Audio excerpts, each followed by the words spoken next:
இந்த 60 வருஷத்துல நான் மிகவும் வேதனை அடைந்த சமயம் நேற்று மிகவும் என்னோட மனவேதனை அவ்வளவு வேதனை. ஏன்னா என்னுடைய தாய் தந்தையே என் கூட பிறந்தவங்களை எதிர்த்து நான் நிற்கும் போது என்ன மாதிரியான ஒரு மன கஷ்டத்தில் இருந்தனும் அந்த மன கஷ்டத்தில் தான் நான் இருந்தேன். என்னை விட தமிழ் திரைப்பட தயாரிப்பாளர் சங்கத்துக்கு நன்மை செய்தவருக்கு வேற யாருமே இருக்க முடியாது.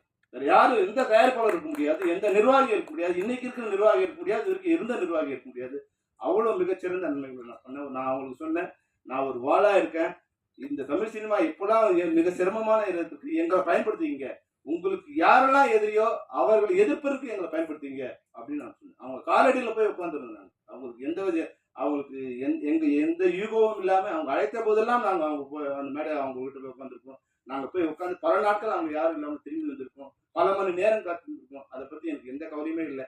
என்னை பொறுத்த வரைக்கும் தமிழ் சினிமா ஒரு சரியான திசையில நோக்கி போடணும். அதுக்கு தமிழ் திரைப்பட தயாரிப்பாளர் சரியா இருந்தாதான் நல்லா இருக்கும்னு நான் நினைச்சேன். ஆனா அவங்களுடைய புரிதலின்மை அதுக்கு மேல நான் ஒன்றும் பண்ண முடியாது. ஒன்னா நான் நீங்க சொன்னதுக்கு நிச்சயமா நான் ஒத்துழைக்கிறேன். நீங்க அவங்க மேடையில எல்லா தயாரிப்பாளரும் கூப்பிடுங்க, நான் வரேன். நான் ஏதாவது தவறு பண்ணியிருந்தேன்னு சொன்னீங்கன்னா அந்த தவறை அந்த கடமையை நான் திருத்திக்கிறேன். இது தவறு நீங்க சொன்னீங்கன்னா, நீங்க பண்ண தவறுன்னு சொன்னீங்கன்னா நான் உங்களோட பிரச்சனையை அது நீங்க பாத்துக்கணும். திரைப்பட தயாரிப்பாளர்கள் இரண்டா இருக்கீங்கன்னா அவங்க நீங்க ஒன்னா சேர்க்கறதே நீங்க பாத்துக்கணும். நீங்க இவங்கள ஒர்க் பண்ணக்கூடாது, இவங்களோட ஒர்க் பண்ணக்கூடாது, அந்த பிரச்சனைக்கு நீங்களால பண்ண முடியாது. ஏற்கனவே எங்களுக்கு நிறைய கெட்ட பேர் இருக்கு, பெப்சிக்கு நிறைய கெட்ட பேர் இருக்கு. அதை நிறுத்துறோம், இதை நிறுத்துறோம்னு. அப்போ நாங்க எங்களை அடியாளா பயன்படுத்துற வேலையை விட்டுட்டு எங்களை ஒரு போராளியா பயன்படுத்தி இன்னைக்கு தமிழ் சினிமா எந்த நிலையில இருக்கு, அதை எதிர்கொள்ளக்கூடிய இடத்துல தயாரிப்பாளர் இருக்காங்களா? நீங்க எல்லாம் யோசிச்சு பாருங்க. இன்னைக்கு நாங்க போராடி பல விஷயங்களை இன்னைக்கு கொடுத்துருக்கோம். அதுல சைன் பண்ண கூட அவங்களுக்கு மனசு இல்லை. என்ன ஒரு இயக்குனர் இன்னைக்கு மேடையில் இருக்காரு பேரரசு, நீங்க கேட்டு பாருங்க. அந்த ஒப்பந்தத்தை வாங்குவதற்கு எவ்வளவு நாட்கள் நாங்க அவங்களோட சண்டை போட்டு உங்களுக்கு தெரிஞ்சிருக்காரு. ஒரு இயக்குனர் ஒரு படத்தை ஆரம்பிப்பதுக்கு முன்னாடி எவ்வளவு நாள் ஷூட்டிங் இருக்கு, என்ன பட்ஜெட்ல படம் எடுக்க போறாரு, எத்தனை நாள் அவர் எடுக்க போறாரு, எங்க எடுக்க போறாரு, அது என்ன ஆர்டிஸ்ட் வேணும், என்ன கலைப்பொருட்கள் வேணும், எல்லா டீட்டெயிலும் கொடுத்து அந்த நாட்களுக்குள்ள அவர் படத்தை முடிக்க வேண்டும். அவர் கேட்ட அனைத்தையும் தயாரிப்பாளர் செய்து கொடுத்திருந்தால் அந்த நாட்களுக்குள் அந்த பட்ஜெட்டுக்குள் படத்தை முடிக்கவில்லை என்றால் இயக்குனர் சம்பளத்திலிருந்து கூட பிடித்துக் கொள்ளலாம்ங்கிற அக்ரிமெண்ட்ல நான் கைட்டு போட்டு கொடுத்துருக்கோம் சார். இந்த நூற்றாண்டு தமிழ் சினிமாவில் இது நடந்திருக்குமா?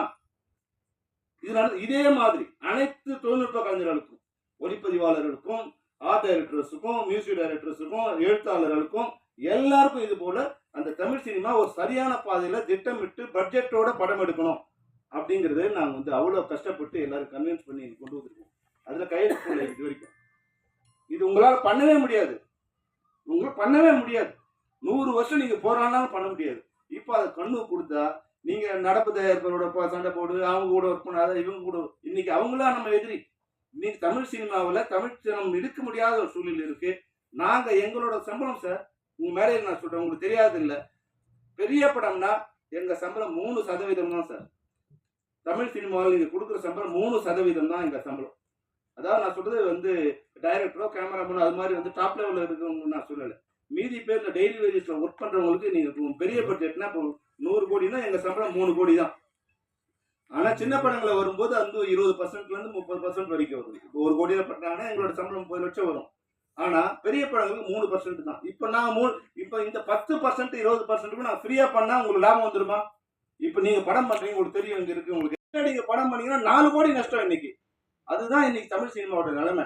எல்லாம் இந்த படத்தை ஃப்ரீயா அவங்க வாங்கிட்டு தான் இருக்காங்க. ஒருத்தரும் விலை கொடுத்து வாங்க தயாரா இல்ல. ஃப்ரீ டிஸ்ட்ரிபியூஷன், பணமே இல்லாம தேட்டர்ல கொடுக்கணும், அட்வான்ஸ் கூட கிடையாது. அப்புறம் ஓடிடில எந்த விதமான ஷேரிங் இல்ல, வந்தா ஷேரிங், பணமே இல்லாம எல்லாரும் ஓடிடி அவன் லைப்ரரியில நம்ம படங்கள் போய் உட்காந்துருக்கு. இதெல்லாம் போராட்டத்துக்கு உண்டான இது ஒரு சக்தி எல்லாரும் ஒருங்கிணைந்தான் பண்ண முடியும். இதையெல்லாம் இல்லாம விட்டுட்டு என்னோட சண்டை போடுறதுல என்ன நியாயம் இருக்கு? என்னோட சொசியோட சண்டை போடுறது எந்த நியாயம் இல்லை. எங்களால் முடிந்த அனைத்து உதவிகளையும் அனைத்து விஷயங்களையும் அவங்க கேட்காமலே நான் பண்ணி கொடுத்துருந்துருக்கு. இப்பவும் நான் பண்ணதா, எனக்கு அவங்களோட எந்த விதமான ஈகோவும் இல்லை. எனக்கு தமிழ் சினிமா நல்லா இருக்கும். இன்னைக்கும் நான் கவுன்சிலர் மெம்பர், சேம்பர் நான் மெம்பர் இல்லை சார். சேம்பருக்கும் கவுன்சிலுக்கும் சண்டை வந்ததுனால நான் சேம்பர்ல இருந்து ரிசைன் பண்ணிட்டு வந்துட்டேன் சார். நான் சேம்பர்ல மெம்பர் இல்லை. நான் இன்னைக்கு நடப்பு தயாரிப்பு சங்கத்துல மெம்பர் இல்லை, ஒன்லி கவுன்சிலர் தான் மெம்பர் நான். ஏன்னா இது என் மேல குற்றச்சாட்டு. அவங்க நிர்வாகிகளுக்குள்ள ஒரு புரிதல் இல்லாம இருக்கு. நீங்க உங்களை மாதிரி சீனியர்ஸ் அங்க வர்றதில்லை. அதுதான் இப்ப பிரச்சனை. அவங்க வந்து சின்ன சின்ன பிரச்சனை அவங்களுக்கு நிர்வாகிகள் இருக்கு, மேடம் இருக்காங்க, அவங்களுக்கு கூட என் மேல ஒரு கோபம் இருக்கும். அவங்க தெரியாது பாவம். இவங்களுக்கு தெரியாத விஷயங்கள் அங்க நடந்துட்டு இருக்கு. இதை சரி பண்ணி உங்கள மாரி இருக்கிற சீனியர்ஸ் நீங்க வந்து உட்காருங்க. இல்ல நான் பேசுறது தவறா இருந்தா மேடத்துக்கு கூட சொல்றேன். உங்க ஈசியில கூப்பிடுங்க, இல்ல ஜெனரல் போர்டுல கூப்பிடுங்க. நாங்க என்ன தவறு செய்தோம்? ஒரே விஷயம் இப்ப எங்களால பண்ண முடியாது என்னன்னா, பெப்சியா இருக்கும்போது ஒரு குறிப்பிட்ட பிரிவுக்கு நீங்க ஒர்க் பண்ணாதீங்கன்னு சொல்லும்போது எங்களால பண்ண முடியல. 300 ப்ரொடியூசர்ஸ் இருக்கும்போது 300 ப்ரொடியூசர் நீங்க ஒர்க் பண்ணக்கூடாதுன்னு சொன்னீங்கன்னா, அது இப்ப நடக்காது. அப்புறம் வந்து ஆர்டிஸ்ட் மேல நீங்க வந்து ஒத்துழையாமை பண்ணும்போது, அது ஒரு தடவைனா பண்ணலாம். தொடர்ந்து பண்ணும்போது எல்லா ஆர்டிஸ்டோடும் எங்களுக்கு தகராறு வருது. எல்லாருக்கிட்டயும் எங்களுக்கு கெட்ட பேர் வருது. அப்புறம் நாங்க யார்கிட்ட போய் ஒர்க் பண்ண முடியும்? அப்போ நீங்க உங்க ப்ரொடியூசர்ஸ் மெம்பர நீங்க கூப்பிட்டு அத பண்ணியிருந்தீங்கன்னா, இந்த பிரச்சனையே இல்ல. இது வேணா நான் எப்ப கூப்பிட்டாலும் தானு சார் சொன்னார் மேடையில நான் கூட எனக்கு மேடம் சொன்னதுலேருந்து ரொம்ப மன வருத்தம் என்னன்னா, மத்தவங்கலாம் சினிமாவ காயப்படுத்துறாங்க. நம்ம இத பத்தி பேசவே கூடாதுன்னு நான் வந்து 6 மாசமா இது வரைக்கும் பேசவே இல்ல சார். சரி என்ன திட்டினாலும் பரவால்ல, பரவால்ல. ஆனா திட்டுறது அவங்க என்ன பண்றாங்க ஒரு அளவுக்கு நான் பேசாம நம்மளோட மௌனம், அவங்களுடைய குற்றச்சாட்டு வந்து நான் சம்மதம் தெரிவிச்ச மாரி ஆயிடுச்சு. அதனால தான் நான் வந்து நேத்து வந்து இந்த பிரஸ் மீட்ல என்ன நடந்ததுன்னு சொல்ல வேண்டிய ஒரு கட்டாயத்துக்கு என்ன உள்ளாக்கு. இதுவரைக்கும் வந்து மிக கேவலமா புரொடியூசர் கவுன்சில் லெட்டர்ல இருந்தே கூட என்ன த பொய்யான குற்றச்சாட்டுகளை விமர்சிச்சு அரசுக்கும் எனக்கும் வந்து ஒரு பிளவு ஏற்படுத்த முயற்சி என்னென்னவோ அவங்க பண்ற அவங்க தரத்துக்கு இறங்கி எல்லாமே பண்ணாங்க. அதனால அதையெல்லாம் கூட நான் கவனம் இது பண்ணல.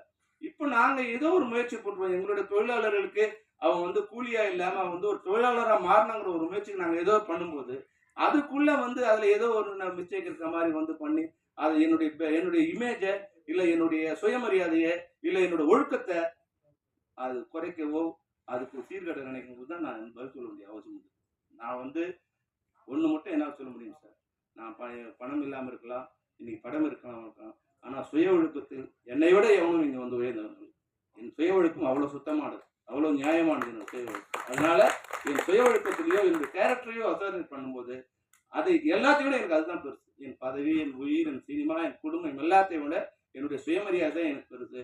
என்னுடைய சுய ஒழுக்கத்தின் மேல என்னுடைய நன்னடத்தை மேலும் யாராவது வந்து கல் எறிஞ்சாங்கன்னா, நான் அதை திருப்பி இதான். ஏன்னா, இன்னைக்கு கல்லன் வந்து நான் முதல்ல அவர் மேடையில பேசும்போது சொன்ன வாசகம் ஞாபகம் இருக்கு. கல்லெறிந்தார்கள், வீடு கட்டினோம். தீ வைத்தார்கள், விளக்கேற்றோம். வெளிச்சம் வந்தது. அதுதான் அதுதான் எங்களோட இதுவரைக்கும் நாங்க கவுன்சிலுக்கு அகைன்ஸ்டா பண்ணதே இல்லை. இனிமேலும் பண்ண மாட்டோம். அவங்க எங்களை அழிக்க நினைக்காம இருந்தா. நாங்க ஒரு சக்தி, நாங்க ஒரு வால். இந்த வாளை வச்சு அவங்க எதிரி அடிச்சுக்க போறாங்களா, இல்ல அவங்களே வெட்டிக்க போறாங்களா, அவங்க தான் முடிவு பண்ணணும். நீங்க தான் எங்களுக்கு வழி சொல்லணும். நன்றி, வணக்கம்.